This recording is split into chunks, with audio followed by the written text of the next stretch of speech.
A nerve cell is composed of the dendrites, which receive signals from other cells, the cell body or soma, which houses the nucleus and other organelles of the cell, and the axon, which conducts the signal from the cell to each of the receiving cells. The axon is covered by Schwann cells, which produce myelin sheaths to insulate the cell. The myelin sheath helps speed up the rate of signal transduction through the use of nodes of Ranvier, the gaps between Schwann cells. In order to transmit signals, the membrane of a nerve cell is held at a specific threshold potential of roughly -70 millivolts. The number of sodium ion channels is much less than the number of potassium ion channels, so less sodium is able to enter the cell, maintaining the difference in charge.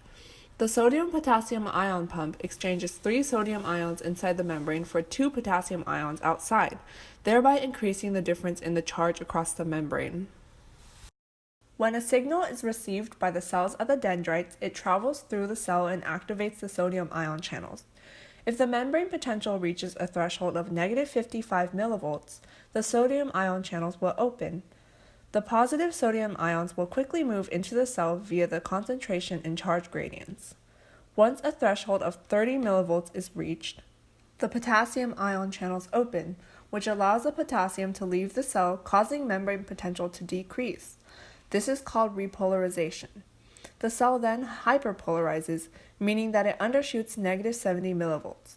During this refractory period, the cell cannot undergo another action potential until it returns to the resting potential.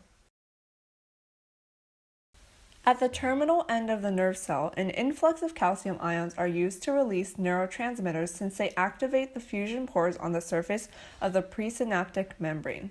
These neurotransmitters cross the synapse and trigger a response in the postsynaptic nerve cell. The botulinum toxin paralyzes muscles by preventing the release of the neurotoxin acetylcholine, which causes muscle contractions. There are many types and they all function similarly by cutting up the snare complex in neurons, which allows vesicles containing neurotransmitters to bind and fuse to the plasma membrane.